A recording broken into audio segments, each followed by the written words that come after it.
설주원 변호사께는 이렇게 여쭤볼게요. 이제 노무현 대통령 또 박근혜 전 대통령의 경우에 한 차례 재판정에 출석했었습니다.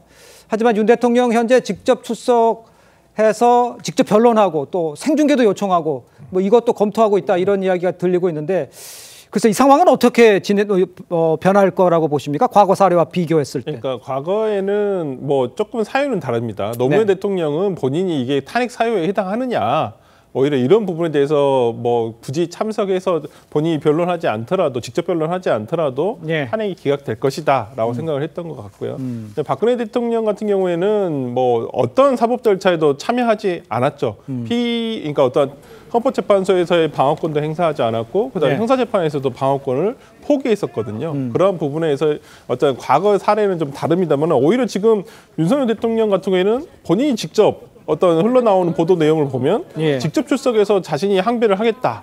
계엄의 이유에 대해서 이런 부분을 얘기하고 있기 때문에 뭐 생중계가 될지는 잘 모르겠습니다. 원칙적으로 이 부분 생중계가 될까 싶은 마음도 있습니다만은 원칙적으로 녹화는 다 합니다. 어떤 헌법재판소 같은 경우에는 그 심의 자체를 다 녹화를 하고 필요에 따라서는 그 녹화된 내용을 우리가 언론을 통해서 볼 수도 있다라고 생각을 합니다만은 일단 그 아까 이제 우리가 구성에 대해서도 잠깐 얘기를 나눴습니다만은 이것도 만약에 구인에 대한 그 어떤 이 전원이 구인의 재판관이 다 충원되는데도 상당한 진통은 있을 것으로 보입니다. 왜 그러냐면 기본적으로 6인으로 심리를 하려면은 국회 소추위원장에서 아마 가처분을 해야 될 거예요.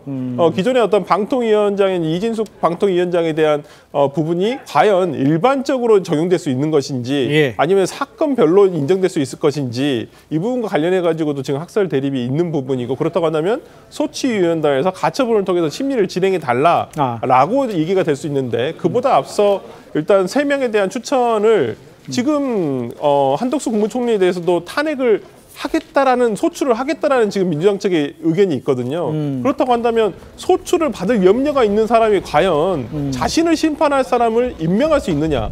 이런 내용이 이런 정당성 부분에서 문제가 될 수가 있기 때문에 지금 민주당에서도 아마 지금 한덕수 국무총리에 대한 탄핵도 지금 좀 머뭇거리고 있는 것은 사실입니다. 그래서 일단 구성과 관련해 가지고 아마 이번 달 말까지 구성이 돼도 굉장히 좀 빠른 구성이 될 거라고 생각을 하는데 이 구성과 관련해서도 정치권에서 상당한 논란이 앞으로도 좀 이어지지 않을까라는 생각을 해봅니다. 알겠습니다. 지금 설 변호사께서 말씀하신 거는 제가 민주당의 입장을 또 대변인께 여쭤보는 게 맞는 것 같아요. 대변인께서 보시기에 지금 언급해 주신 거 있잖아요.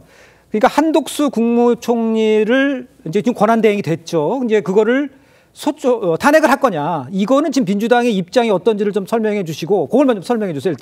일단 그 한덕수 국무총리 이제는 권한대행이 되시는데 한덕수 권한대행에 대해서 일단 이번 그 12.3 비상계엄과 관련해서 한덕수 권한대행의 책임이 없냐?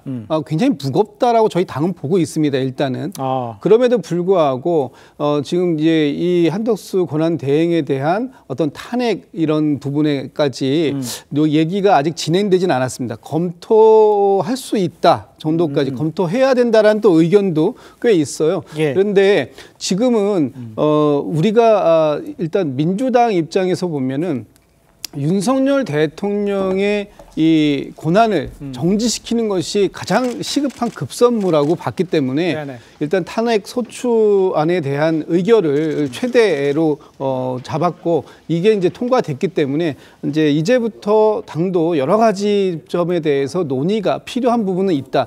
방금 전에 말씀 주셨던 것처럼 뭐 권한대행 관련된 부분이라든지 아니면은 추가적인 국무위원들에 대한 탄핵 그 검토라든지 아니면 헌법재판관들에 대한 이 임명 저희가 일단 지금 현재 민주당에서 정계선, 마은혁 두 후보는 일단 추천을 완료했고요. 또 국민의힘에서도 조한창 후보를 추천해 놓은 상태이고 지금 당에서 나오는 얘기는 이르면 18일 정도 아니면 늦어도 한 23일 정도에는 이 세 분에 대한 인사청문회를 시작하고 30일경에는 임명을 할 수 있는 본회의를 통해서 임명안을 처리하는 것으로 지금 이렇게 기본적인 일정은 잡고 있습니다. 근데 아직 뭐 그 확정된 것들은 아닙니다만 이런 일정들을 잡고 있다라는 것은 최대한 빠르게 헌법재판소의 이 9명의 헌법재판관들 예. 이런 그 완결성을 갖추는 데는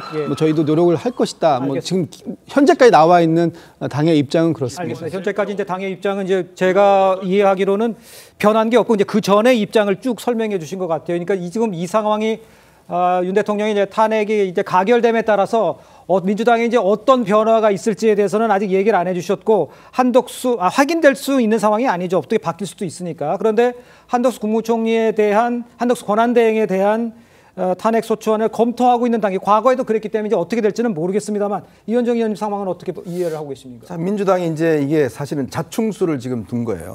왜냐하면 민주당이 그동안 이 장관들 탄핵을 많이 했잖아요. 그렇습니다. 탄핵을 많이 했는데 이 탄핵을 하게 되면 요건이 일단 안 됩니다.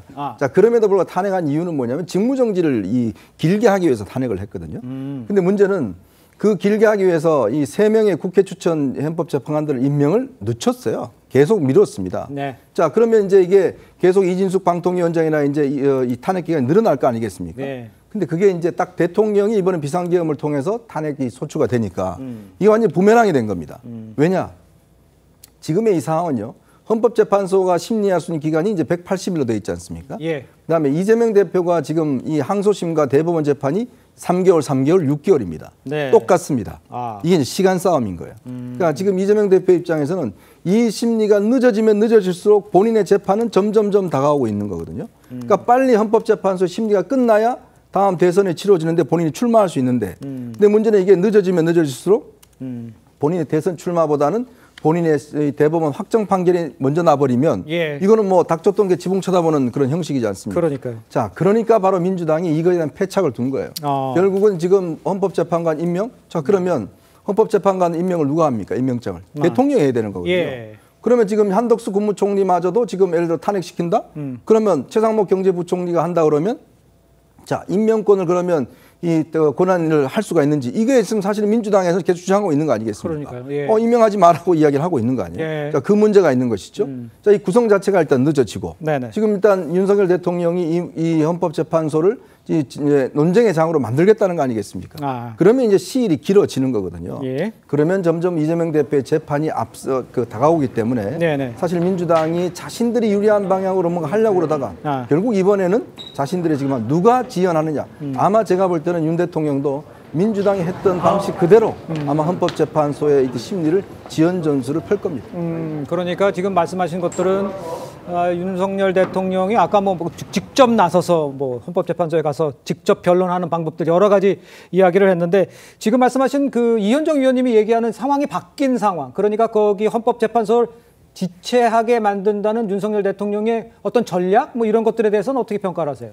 일단 지금 뭐 전략이라기보다는 현실이죠. 예. 첫 번째는 헌재 구성이 현재 6명으로 돼 있잖아요. 그렇습니다. 6명으로 돼 있는 상황이기 때문에 그러니까 심리 자체가 가능한지 여부에 대해서 헌재 스스로의 어떤 판단이 필요한 입장이고 네. 두 번째는 지금 그 탄핵 정당해산 권한쟁의 심판 등은 구두변론이 원칙입니다. 승면 심사 등의 원칙이 아니고 구두변론이 원칙이기 때문에 첫 기일은 그러니까 소추서가 만약에 송달된 이후에 첫 기일에 이제 그 당사자를 소환합니다. 네네. 당사자가 안 나올 경우에는 두 번째까지 소환장을 보내요. 예. 그래도 안 나오면 이제 그 당사 참여 없이 심의가 가능해요. 그러니까 일단 두 기일까지는 그냥 공전이 되는 거죠. 만약에 두 기일 때 나와가지고 본인이 여러 가지 증거 신청을 하고 사실 조회하고 이렇게 증거 관련된 뭐 본인 방어 활동을 하게 되면 네네. 늦어지는 게 있는 거죠. 또 하나는 아까 서두에 말씀드렸듯이 지금 만약에 기소가 된다 그러면 그 해당 재판이 내란죄 관련된 재판이 상당히 헌재 결정에 영향을 끼치는 거거든요. 사실상 헌재 그 탄핵 사유의 대다수라고 봅니다. 그렇다면 그 내란죄에 대한 결과를 보고 하겠다라고 신청을 하고 헌재가 만약에 받아들인다면 그러면 사실은 상당히 오래 걸리는 거죠. 마지막으로 제가 180일 이내에 저걸 하도록 훈시 규정이지만 돼 있잖아요. 그럼 저게 만약에 헌재가 7명의 심판 정족수를 충족 못하게 되고 그 7명을 채울 때까지는 그 180일에서 빼줍니다. 그러니까 실제 그때 7명이 될 때까지의 그 기간은 180일에도 포함되지 않기 때문에 그것 또한 합법적인 것이죠. 그래서 이런 여러 가지 감안해 보면 상당히 오랫동안 헌재의 결정이 지연될 수 있지만 이것이 이제 과연 사실 또 국가에는 유리한 것인지에 대해서는 또 다른 정치권의 고민이 있는 거죠.